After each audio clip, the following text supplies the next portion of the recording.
¿Se ve mi pantalla? Sí. Sí. Perfecto. Vamos a empezar.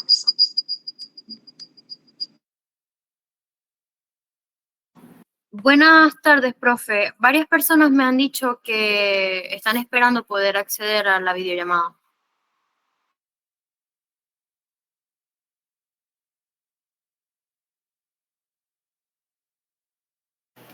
Hay una opción en Meet que te deja poner la llamada pública y así no tienen que tener que aceptar a cada persona que envíe el permiso.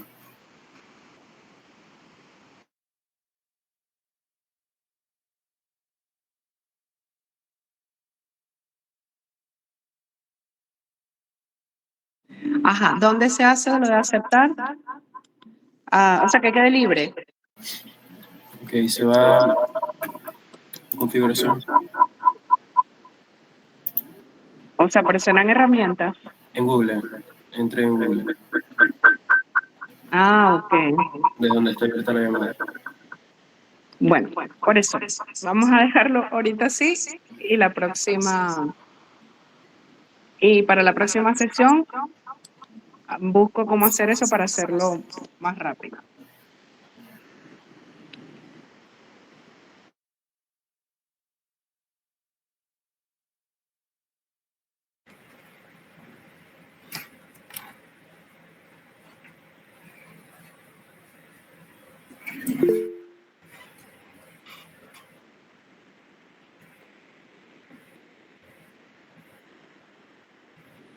Ahí mismo, en el candadito. Ok, listo. Abajo a la derecha en el candadito. Ya, ahora sí me escuchan por aquí. Sí, se escucha. Ok, perfecto. En el candadito abajo a la derecha es donde se acomoda eso, en configuraciones del organizador. Ajá, sí, por eso, pero como no quiero perder más tiempo y no lo he hecho antes, pues vamos a empezar así. Profe, pero es que hay demasiada gente esperando entrar. Sí, claro, y les acabo de explicar que voy a abrir una segunda sesión y vuelvo a dar el repaso para las personas que no han podido entrar ahorita, para no perder nosotros ahorita aquí más tiempo. Ok, bueno, primero, buenas tardes. Vamos a hacer este repaso como un tutorial prácticamente de cómo se debe responder un examen de farmacología. Para este momento, ya ustedes deben haber estudiado, no solamente para este repaso, bueno, ya sería la segunda vez. Estudiaron la primera vez para dejar el primer examen y ahora para el recuperativo. Entonces, fíjense, vamos a empezar. Estos son unos modelos de pregunta de cómo generalmente es lo que es importante que ustedes sepan y la manera como yo les sugiero que lo analicen para que lleguen a el resultado o la respuesta correcta. Fíjense, por ejemplo, siempre va a haber una pregunta de generalidades. A veces ustedes, como les parece un tema, realmente esa parte es muy sencilla, pero si tiene alguna información que es importante aprender. Entonces, de la primera unidad siempre va a haber una pregunta. Por ejemplo, aquí en esta, fíjense, dice, un paciente necesita la prescripción de un antimicrobiano, ha desarrollado sepsis y amerita tratamiento de inmediato. ¿Cuál indicador debe utilizar para seleccionar el tratamiento? En el enunciado hay varias palabras clave que les indica la importancia, la velocidad con que ustedes tienen que decidir la prescripción. Primero, dice que ha desarrollado sepsis. La sepsis es un síndrome inflamatorio de falla multiorgánica, lo que quiere decir que la decisión del antibiótico tiene que ser tomada de inmediato.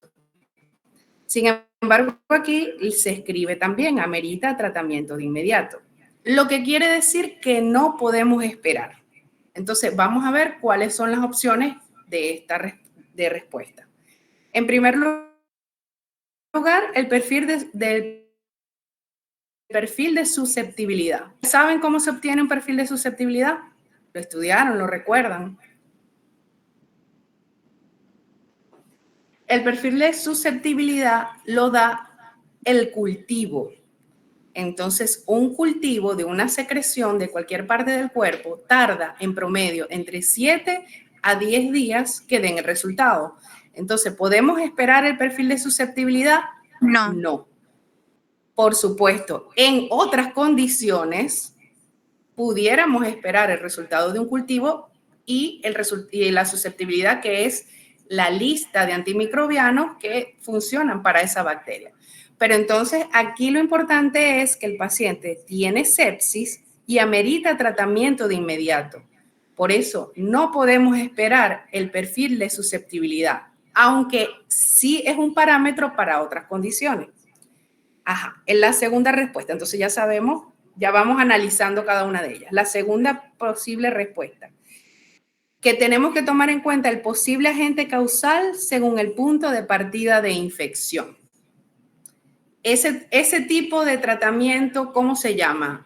¿Definitivo, profiláctico o empírico? Empírico. Empírico. Efectivamente. No estamos seguros, no tenemos una prueba que diga cuál bacteria es, pero según el tipo de infección, es decir, si es una neumonía, ya sabemos cuáles son los gérmenes más comúnmente involucrados. Por ejemplo, el Streptococcus pneumoniae, un Haemophilus influenza, etcétera. Entonces, esta podría ayudarnos a colocar o a indicar un antimicrobiano para este paciente con sepsis. Sí. Podría ser. Sí. Vamos a ver si hay más de una respuesta positiva. Es importante que la acción sea dependiente de concentración para elegirlo.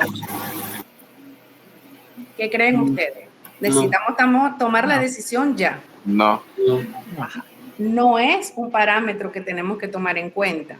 Tenemos que saber cuál antimicrobiano tiene su efecto dependiente de concentración y cuál lo tiene de tiempo, pero no es un parámetro para decidir lo que vamos a prescribir. Es importante entonces también, para colocar este antimicrobiano, considerar su efecto post-antibiótico. No. En este caso, el parámetro postantibiótico tampoco es el indicador que necesitamos para tomar esa decisión. Este parámetro postantibiótico se refiere a ese tiempo que tarda, o sea, una vez que suspendimos el antimicrobiano, ese tiempo que tarda la bacteria, si no fue eliminada al 100%, en volver a reproducirse y volver a crecer. Entonces, este parámetro nos sirve más para decidir cuándo vamos a hacer un cultivo de control, porque cuando colocamos un antimicrobiano, podemos saber si funcionó, en primer lugar, si el paciente está mejor, es decir, si tenía fiebre y ya no tiene, si tiene un absceso y este absceso ha disminuido de tamaño, y de parámetros de laboratorio, por ejemplo, si tenía una leucocitosis y ya los leucocitos están normales. Entonces, además de esto, si vamos a hacer un cultivo post-tratamiento para verificar que no exista ninguna bacteria todavía, el efecto postantibiótico es lo que tenemos que tomar en cuenta, que en algunos antimicrobianos es de horas y en otros es de días. Y la última respuesta es ninguna de las anteriores, es decir, que ningún parámetro de lo que acabamos de leer no funciona. Entonces, hasta ahora, ¿cuál sería la respuesta? B. B. Correcto, sería la B. Entonces, fíjense que es analizar el contexto de la pregunta. Siempre en la pregunta hay detalles que indican a dónde va dirigida más la respuesta. Ustedes muchas veces nos dicen en el examen que hay dos respuestas que pudieran ser. A veces es cierto que pues colocamos dos respuestas pues de forma inadvertida, eso es un error, y siempre lo corregimos y tomamos como positiva o como correcta las dos. Pero a veces no, a veces es una sola respuesta y el enunciado es el que nos dice cuál es la que debe ser. Aquí tenemos otra pregunta, disculpen. Fíjense, aquí está en negrita y subrayado y en mayúscula la palabra incorrecta. Hemos notado en los exámenes que muchas veces ustedes no leen bien el enunciado. A veces es, por ejemplo, fíjense, señale la correlación incorrecta en relación al mecanismo de acción de los antimicrobianos. ¿Qué tienen que saber en primer lugar? ¿Cuáles son los mecanismos de acción de todos los antimicrobianos que se han agrupado bueno, valga la redundancia, por grupo. Entonces, por ejemplo, vamos a empezar. La primera opción es metronidazol es aceptor de electrones. ¿Esa es correcta o incorrecta? Correcta. Es correcta en su contenido, pero para la formulación de la pregunta, esa no va a ser la que está buena. ¿Se entiende? Vamos a ver, porque estamos buscando la incorrecta. Si el metronidazol, efectivamente, su mecanismo de acción es aceptor de electrones. Entonces, si esa es correcta, eso no es lo que nos están pidiendo en la pregunta. La siguiente mecanismo de acción, el ácido clavulánico, ¿que a qué grupo pertenece? Inhibidores de la beta-lactamasa. Es un inhibidor de la beta-lactamasa. Ya con el grupo ya sabemos el mecanismo de acción. Entonces, fíjese, ácido clavulánico, ¿inhibe la transpeptidación? No. Entonces, esta es incorrecta. Es decir, hasta ahora, esta es la que debemos señalar como buena, la B. Pero tenemos que seguir. Siempre analicen todas las respuestas, aunque ustedes crean que ya encontraron la respuesta correcta. Ciprofloxacina inhibe la ADN girasa. Sí. Exactamente. Es el grupo de la esquinolona, cuyo mecanismo de acción es inhibir la ADN girasa. Entonces, esta respuesta está correcta. ¿Estamos buscando la correcta? No. Estamos buscando la incorrecta. Tigecyclina, ¿a qué grupo pertenece? ¿En qué clase está? Está en la clase de las tetraciclinas. Ya por ahí nos ubicamos y entonces vemos. Es un inhibidor, bueno, aquí hay un error, inhibidor reversible de la síntesis de proteína. Sí.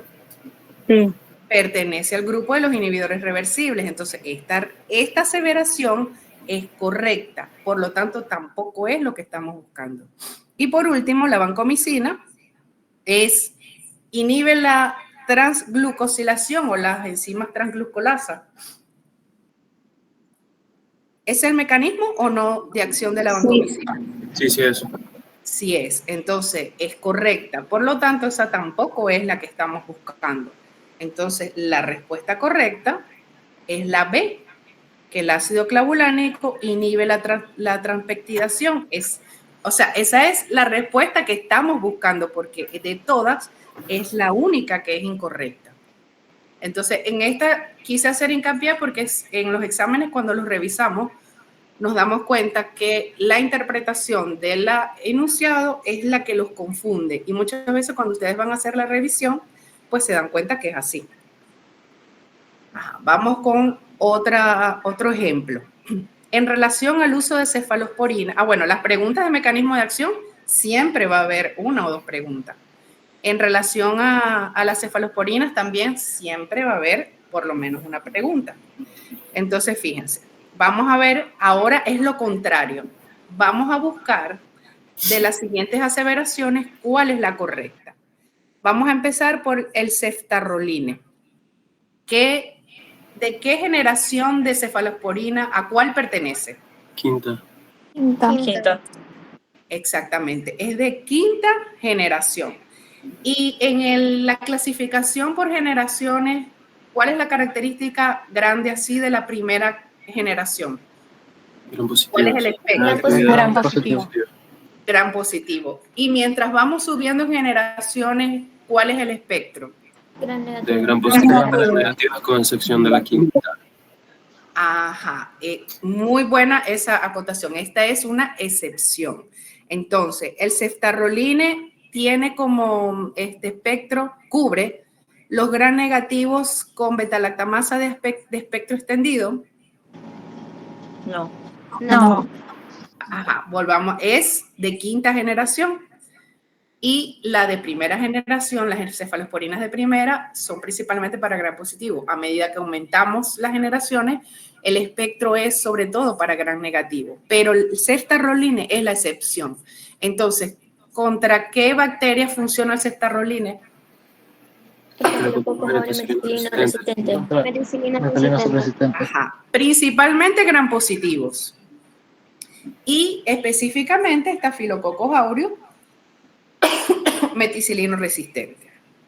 Ajá. Continuamos la segunda. Entonces, por lo tanto, esta no es. La ceftriaxona, ¿a qué generación pertenece? Tercera. Tercera.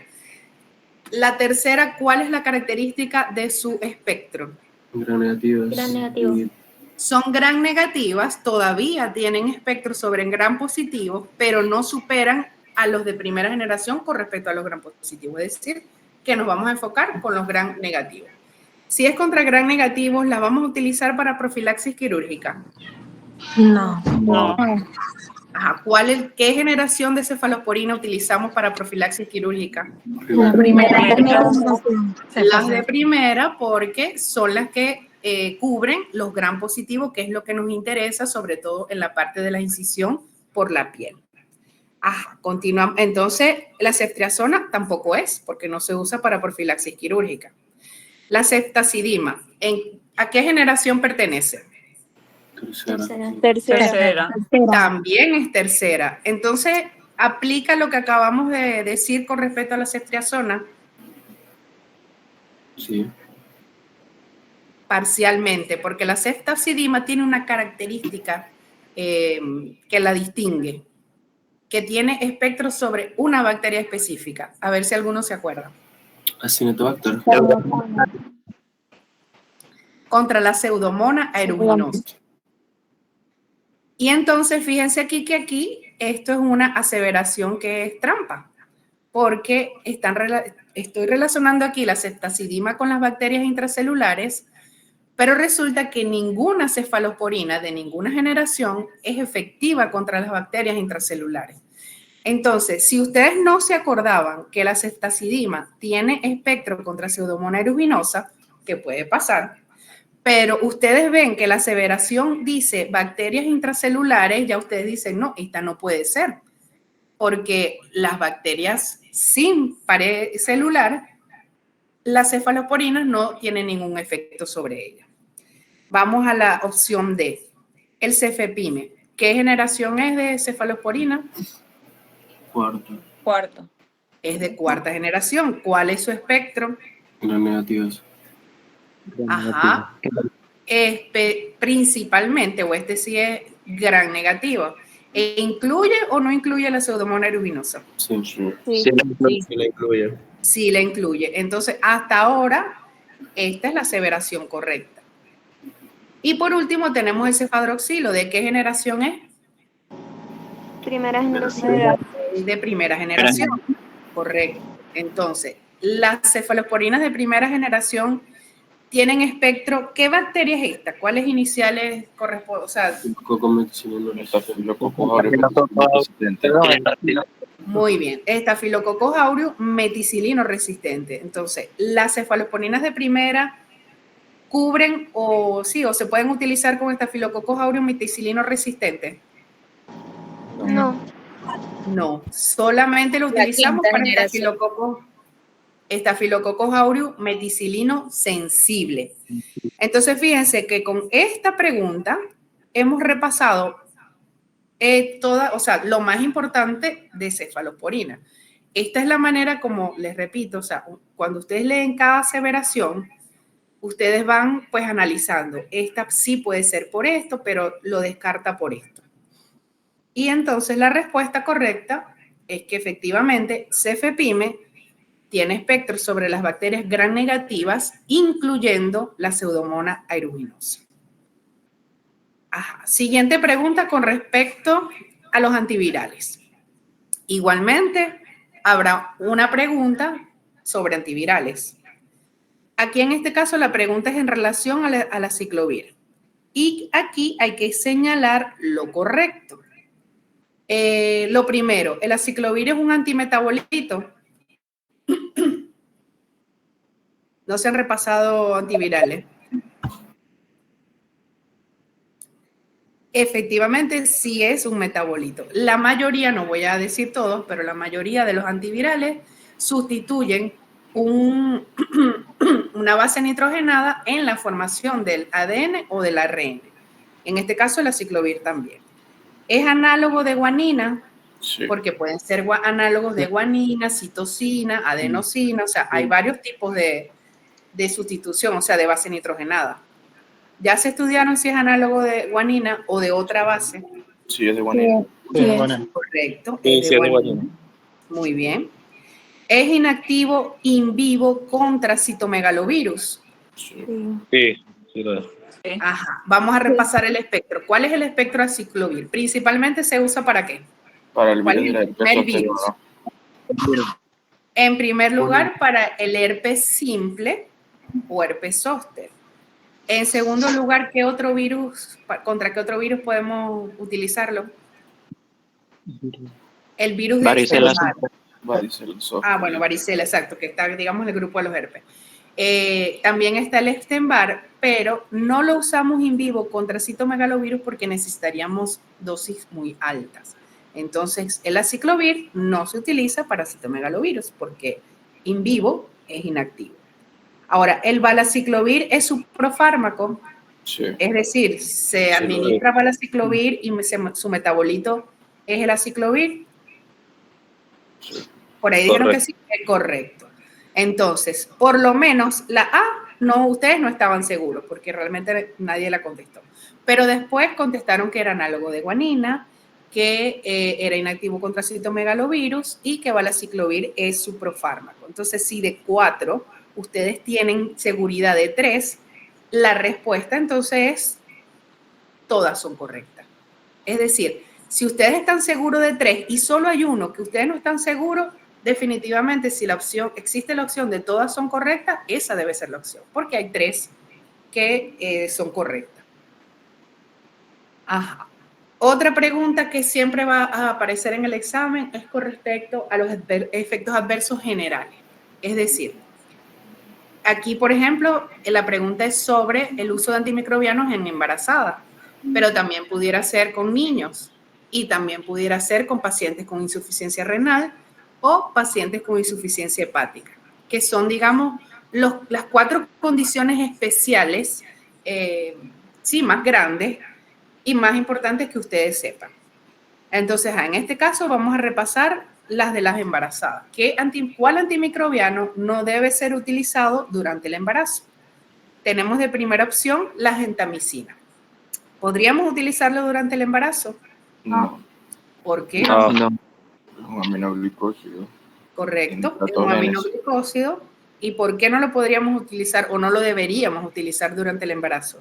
Inhibe el crecimiento óseo. Ajá, no inhibe el crecimiento óseo. Hay otra explicación. Ajá. ¿Qué se les ocurre? Porque es categoría de... Se considera Exacto. teratógeno.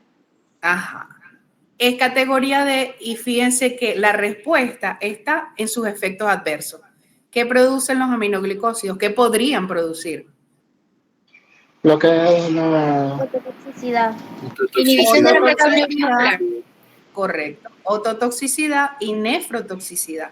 Entonces, fíjense, no debe usarse en embarazadas porque no solo la embarazada pudiera tener efectos adversos, sino el producto. Entonces, ya la gentamicina la descartamos. Es cierto lo que dijeron por allí, es categoría D, sí. Si nos lo aprendemos de memoria, por supuesto, también sirve.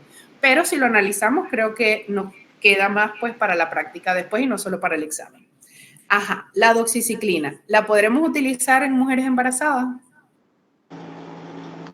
No. No. Ajá, ¿por qué no? Pertenece al grupo de... Ajá. Ajá, correcto. También está en el grupo de fármacos, pero yo lo que quiero aquí es que ustedes analicen por qué. Es una tetraciclina y son también categoría D. Es que se Exacto. acumulan en los huesos. Sí. Inhiben, inhiben el crecimiento óseo. Además que ellos producen... Bueno, pero ya dijeron la mayoría. La coloración de los huesos. Exactamente. Se acumulan en los huesos y entonces puede afectar el desarrollo fetal. Por eso, entonces, no deberíamos utilizar doxiciclina durante el embarazo. ¿Podríamos utilizar tobramicina? No, ¿Por qué? No. porque también es aminoglicósido. Exactamente. Fíjense, de allí la importancia que ustedes no solamente sepan el título grande de aminoglicósido y sus efectos adversos, sino que tienen que saber en los aminoglicósidos cuáles están en esa lista, que entonces aquí tenemos gentamicina y tobramicina. Ajá, la tigecyclina, ¿podríamos utilizarla durante el embarazo? No, No. Tampoco. es la ¿Por qué? tetraciclina. Porque pertenece igual exactamente a las familias de la tetraciclina. Entonces, la respuesta de esta pregunta es ninguna de las anteriores. Entonces, claro, aprendiéndose la tabla funciona, por supuesto. Pero si ustedes lo razonan, creo que les va a quedar un poquito más en el tiempo, en la memoria. Ajá, la siguiente pregunta. En los exámenes antimicrobianos siempre aparecen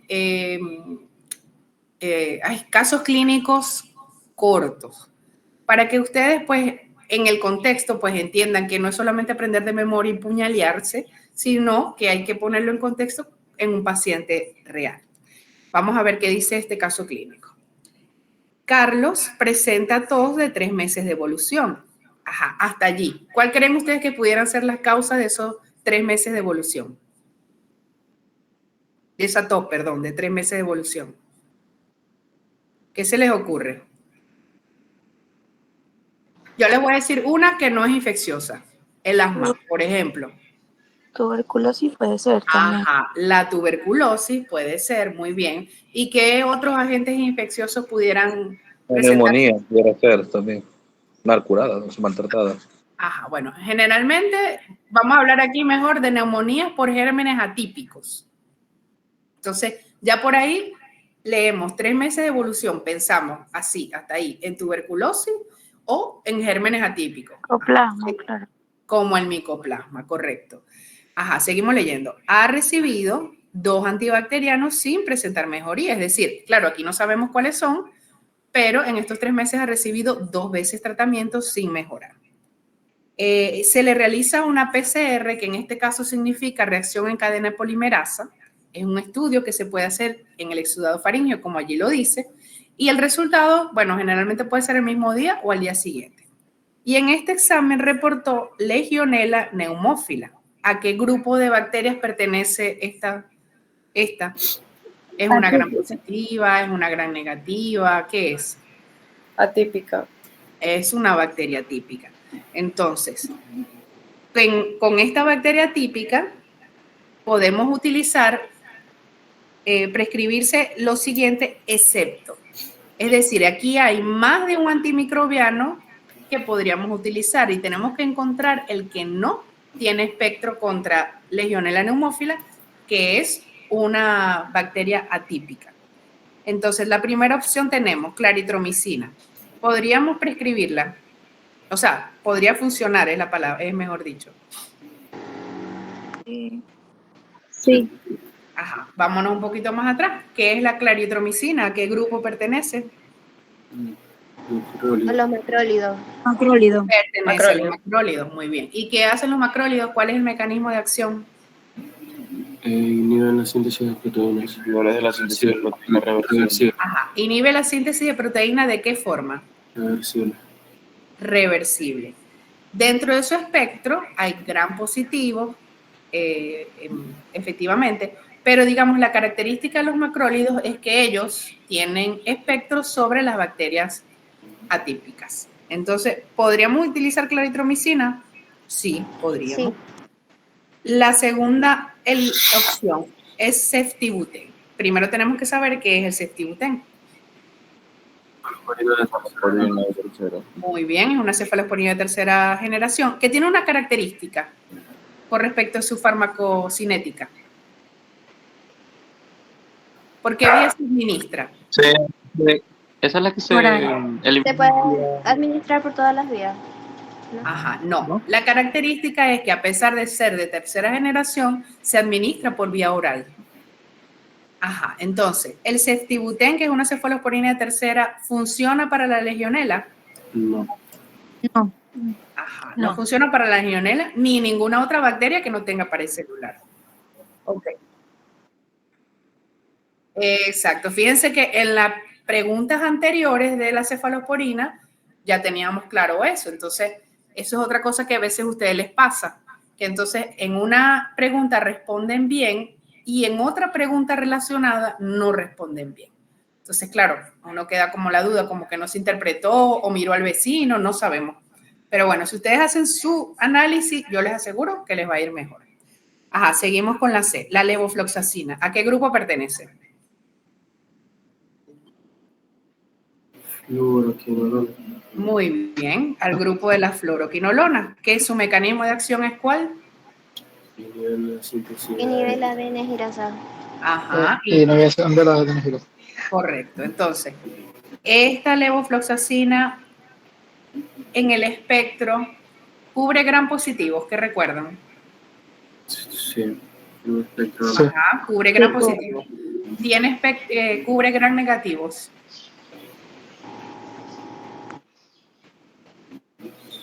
¿Qué recuerdan? Un espectro amplio. Sí, esa tiene gran positivo, gran negativo, enterobacteria. Ajá, correcto. Es decir, son de amplio espectro.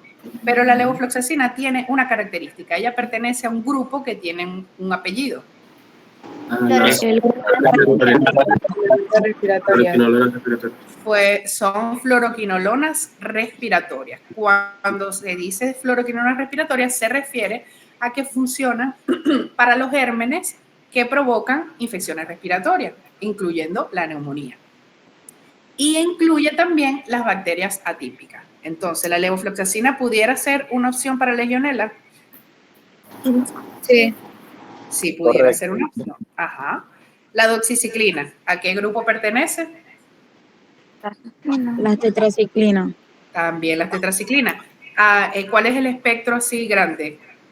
¿Funciona contra gram positivo? Tiene un amplio espectro también, claro. Esta también es de amplio espectro. Funciona contra gram positivo, gram negativos. Y una de las características que ella tiene es que también funciona contra, por ejemplo, espiroqueta, que son otro tipo de bacterias. Y también contra las bacterias atípicas, es decir, incluida el Mycoplasma pneumoniae, la Legionella pneumófila, la clamidia, etc. Y entonces sí podríamos usarlo. La última opción, que es la telitromicina, ¿podremos utilizarlo para la Legionella pneumófila? Sí. Sí. ¿A qué grupo pertenece la telitromicina? Porque para que digan que sí, tienen que más. Cetólido. Cetólido. Es un cetólido, que a su vez el cetólido, ¿qué es? Un compuesto que deriva ¿de quién? De los inhibidores de la síntesis de proteínas reversibles. Deriva de los macrólidos. Entonces, la telitromicina básicamente tiene el mismo espectro de los macrólidos, es decir, como la claritromicina, y ya por ahí podemos inferir que funciona para la legionela. Entonces, aquí la respuesta correcta, ¿cuál es? Es decir, la que no debemos utilizar. Vamos a hacer un juego aquí, pues adivinando. ¿Qué creen ustedes si le colocaron 2 tratamientos antibacterianos? ¿Qué creen ustedes que le pudieron colocar a este paciente? Que no funcionó, por supuesto. La cefalosporina. Ajá. Una opción fue la cefalosporina. ¿Y qué otra cosa creen ustedes que le pudieron colocar? Infección respiratoria. ¿Qué otra opción? Amoxicilina. Pudieron colocar también amoxicilina, con o sin ácido clavulánico. Entonces, fíjense que a pesar que la amoxicilina de ácido clavulánico es muy buena para las infecciones respiratorias, no tiene cobertura sobre la Legionella pneumófila. Entonces, aquí está la respuesta, el ceftibutem. Ajá. Otro caso clínico, que bueno, salió en el examen realmente. Yo pensé que era una pregunta regalo, porque esta es una de las cosas que más resalto en la clase. Fíjense, José sufre de SIDA y reporta dificultad respiratoria, fiebre y tos.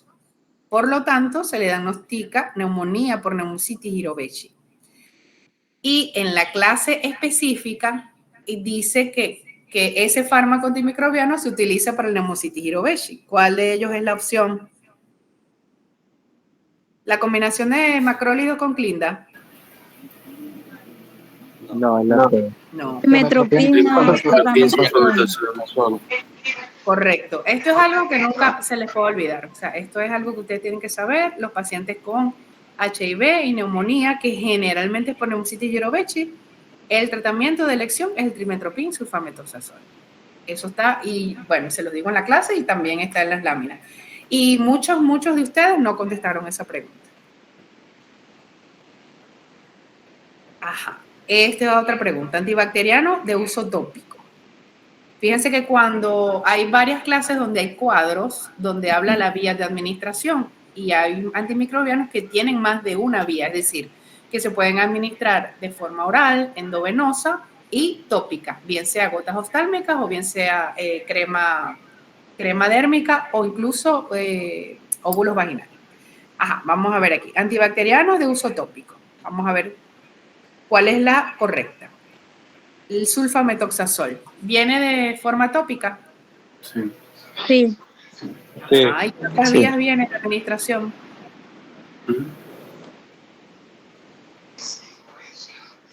¿Ustedes saben cómo viene el trimestoprim sulfamethoxazol? Viene vía oral y vía endovenosa. Ajá. Entonces, el sulfamethoxazol, que forma parte de las sulfonamidas, viene vía tópica y también viene vía oral. Ajá. La mupirocina, ¿viene en vía tópica? Sí. La tobramicina, que es un aminoglicósido, ¿se puede administrar por vía tópica? Sí. Sí. Correcto. ¿Y la clindamicina viene por vía tópica? Sí. Sí. El mismo truco. Si ustedes vieron que tenían 3 respuestas correctas y había una, por ejemplo, sulfamethoxazol, yo no me acuerdo. Yo no me acuerdo si eso viene tópico o no viene tópico, pero sí estoy segura que mupirocina, tobramicina y clindamicina. Entonces, por lo tanto, la respuesta tiene que ser todas las anteriores. O sea, esos son como maneras de que ustedes deberían interpretar el examen. Este otro con respecto a los efectos adversos o a las precauciones, que esto también siempre va a salir en el examen. Fíjense aquí, Ana tiene insuficiencia hepática y un absceso intraabdominal. Si tiene absceso intraabdominal, ¿qué tipo de gérmenes deben estar involucrados? Anaerobios. Ajá, grandote así, los anaerobios. Pero aquí la pregunta les dice específicamente el Bacteroides fragilis, porque hay muchos antimicrobianos contra anaerobios, pero no funcionan contra el Bacteroides fragilis. Entonces, ¿cuál de los siguientes fármacos necesita ajuste de dosis? ¿Qué tenemos que saber aquí? Primero, ¿qué antimicrobiano tenemos que usar para Bacteroides fragilis? Ese en primer lugar. Pero lo otro que tenemos que saber de esa lista que vamos a pensar, tenemos que saber cuál podemos utilizar, o mejor dicho, qué ajustar, necesitamos ajustar en caso de insuficiencia hepática. Son 2 datos que tenemos que estar pendientes. Ajá, vamos a empezar con el primero. ¿Podemos utilizar meropenem? No. Para tratar de frágiles. No. Revisen. Sí se puede, pero no sería la primera opción. Ok, pero fíjense que aquí no estamos hablando de opciones. De primeras, perdón, no estamos hablando de primeras, fíjense. Vuelvo a leer la pregunta. Ana tiene insuficiencia hepática y un absceso intraabdominal por Bacteroides fragilis. ¿Cuál de los siguientes fármacos necesita ajuste de dosis? O sea, no, la pregunta no dice cuál es la primera elección, sino que, por ejemplo, si escogiéramos meropenem, bueno, primero tenemos que saber si lo podemos escoger, es decir, que si funciona contra el Bacteroides fragilis. Entonces, ¿funciona o no funciona? Sí. Sí, tiene espectro. Ahora, ¿cuál es su metabolismo? ¿Tiene metabolismo hepático? Es la pregunta. No. ¿El meropenem a qué grupo de fármacos pertenece? O beta-lactámicos. A los betalactámicos. Y en general, los betalactámicos, ¿cuál es la excreción? Renal. Son de excreción renal.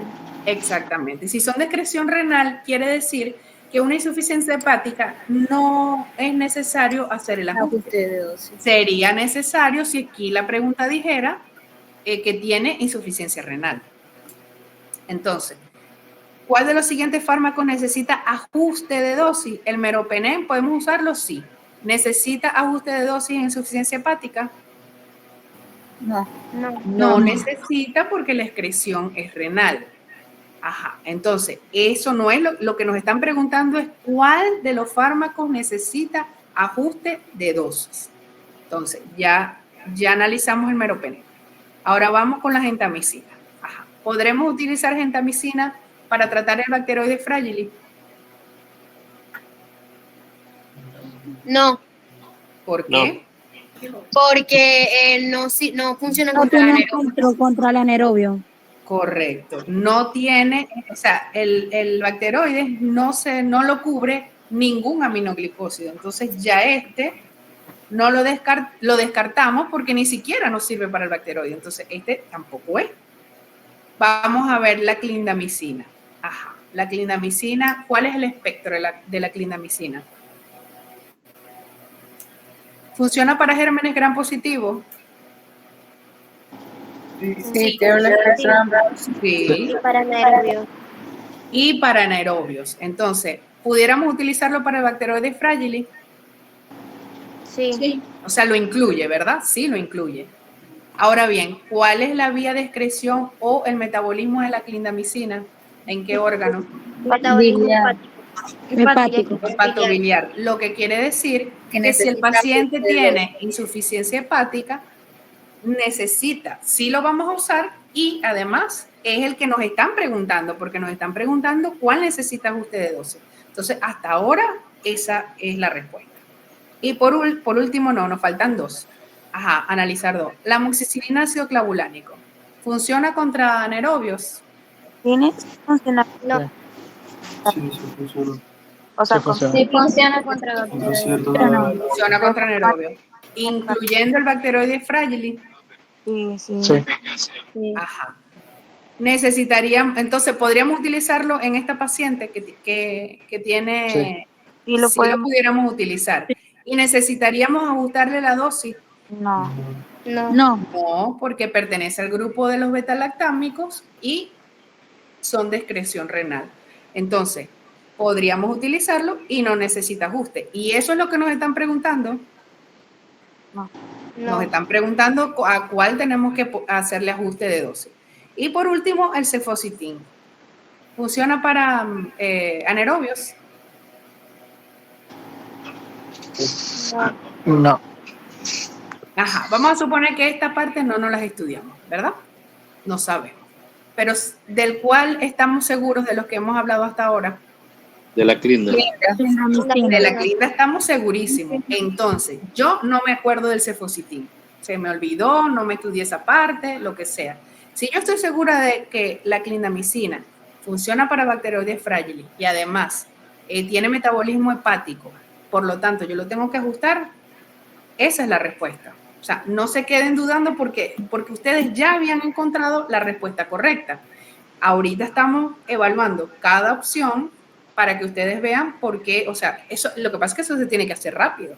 Recuerden que ustedes tienen 30 minutos porque tienen 30 minutos para resolver todo el examen, que son 20 preguntas. Ajá. Con esto termino las preguntas, digamos, del modelo.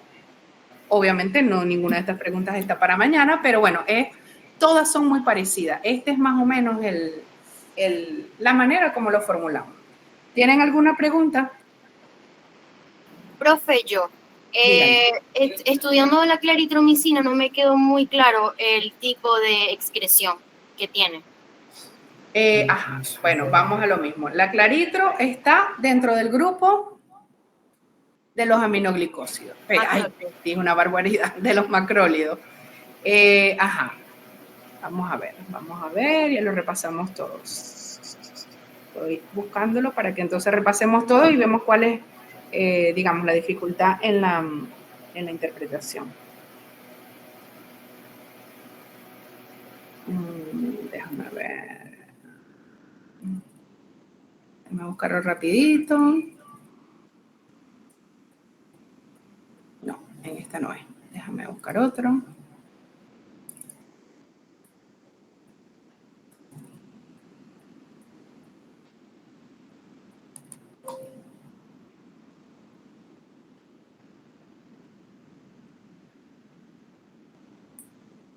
Aquí sí. Ajá. Con respecto a la claritro, ajá. ¿Me repite la pregunta? ¿Cuál era el tipo de excreción? Porque no me queda claro. Ah, ok, ya entiendo. Bueno, la excreción básicamente es renal, pero, bueno, básicamente no. Es en un 20%, lo que quiere decir que el resto se elimina por riñón, pero no se metaboliza. Eso es lo que, no sé si esa es la duda. Profe, no me quedó claro. O sea, siempre se excreta por el riñón. La diferencia es que hasta el 40% lo hace como un metabolito, como en su estado original sin metabolizar, y el otro porcentaje lo hace ya metabolizado. Como la excreción es básicamente renal, si el paciente tiene insuficiencia renal, hay que hacer ajuste de la dosis. O sea, según la excreción, en este caso el porcentaje, eso nos indica si tiene o no tiene que hacerse ajuste en caso de insuficiencia renal. Pero es que en la diapo, o sea, dice que es renal, pero en una parte dice que también es de excreción biliar. El metabolismo es hepático, pero no de excreción biliar. No.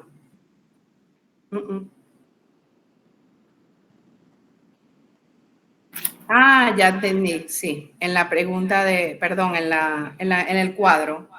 Sí, tienes razón, tienes razón. Bueno, es mixto entonces. Pero bueno, por lo menos de la claritromicina, les puedo decir que no, esa parte no la voy a preguntar mañana. Pero bueno, sí, tienes razón. Aquí dice que el metabolismo es principalmente hepático y la excreción menor es renal. En un porcentaje metabolizado y otro porcentaje sin metabolizar. Ajá, ¿alguna otra pregunta? Gracias, profe. Ajá, entonces cerramos. Ajá, ¿alguna otra cosa? Con la última pregunta que usted dio aquí. Yo pienso que era la cefoxitina porque la clindamicina sí requiere ajuste de dosis en insuficiencia hepática. Claro, perfecto, pero eso es lo que estamos buscando. Fíjate, ¿cuál de los siguientes fármacos necesita ajuste? O sea, necesitamos buscar dos cosas. De esta lista, ¿cuál podemos utilizar para bacteroides frágiles? Que en este caso descartamos la gentamicina. Y además de que la podamos usar, ¿cuál necesita ajuste de dosis? Entonces, eso es lo que estamos preguntando. Y como efectivamente tú lo acabas de decir, la cefoxitina como cefalosporina no necesita ajuste en caso de insuficiencia hepática. Ah, ok. Ahí, pero no. Sí. No, está perfecto que hayas vuelto a preguntar porque, repito, creo que esto es lo que les pasa en los exámenes. Entonces, por eso, siempre tienen que leer qué es lo que le están pidiendo. Aquí le estamos pidiendo dos cosas. ¿Cuál funciona para bacteroides? Y cuál de los que funcionan para bacteroides hay que hacerle ajuste en caso de insuficiencia renal. Entonces, efectivamente, el cefoxitin también podemos utilizarlo porque es la única cefalosporina que tiene espectro contra anaerobio, porque la mayoría de las cefalosporinas son pobres en su efecto contra este grupo de bacterias. Pero el cefoxitin sí, sin embargo, no necesita ajuste renal, hepático. Eso es lo que necesitamos saber. O sea, eso es lo que la pregunta está buscando. Entonces, bueno, espero que, no sé, con este tutorial... Yo tengo una pregunta. Dígame. ¿Qué recomienda usted reforzar que nos pueda ayudar en el parcial de mañana? Bueno, la verdad que para repasar, ya repasar. Una vez que ya estudiaron, los cuadros. ¿Cuáles fármacos se pueden usar en embarazadas, en niños de insuficiencia renal, insuficiencia hepática? Así grande. Y por supuesto, los mecanismos de acción, que los mecanismos de acción son grandísimos. O sea, de hecho, eso es lo que los clasifica.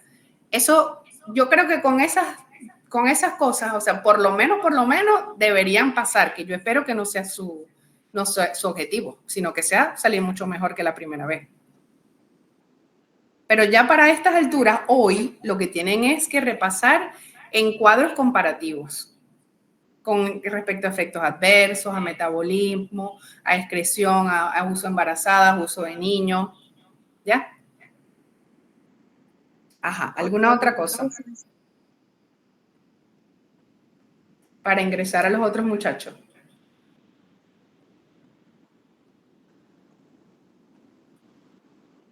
Sí, que nos deje hacerle preguntas en el parcial. Eso sí no puede ser. Ya les voy a explicar por qué ustedes lo deben saber mejor que yo. Cuando se hace pregunta en un parcial, generalmente ustedes están buscando la respuesta, ¿no? El hecho de que empecemos a hacer este análisis, esto que estamos haciendo hoy, durante el parcial, genera que empiecen a conversar y tal, y ahí todo el mundo se vuelve una fiesta y todo el mundo empieza a hacer exámenes grupales.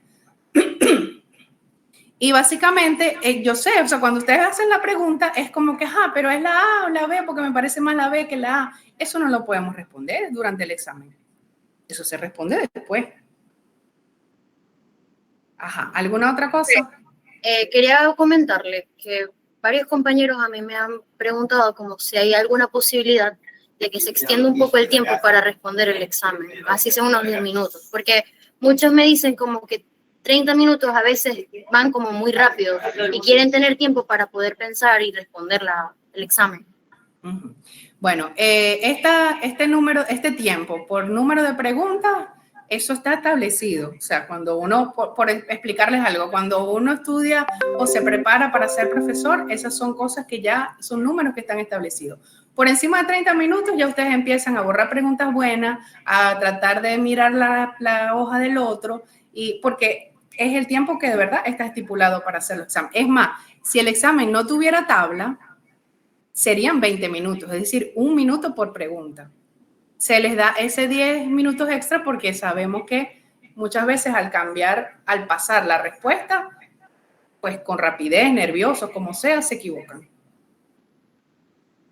Entonces yo, por ejemplo, los que yo cuido, siempre les aviso 10 minutos antes para que con calma puedan pasar la respuesta correcta a la tabla. A veces tienen la respuesta correcta dentro del examen, pero en la tabla la tienen incorrecta y la que vale es la tabla. Entonces, no se puede aumentar el tiempo. Gracias, profe. Bueno, listo entonces para ingresar a los que no pudieron entrar. Hola. Bueno, que tengan buenas noches, descansen, eso es otra cosa que les recomiendo, descansen para que vayan con esa mente fresca y bueno, y mañana tengamos mejores resultados. Bueno, voy a cerrar este.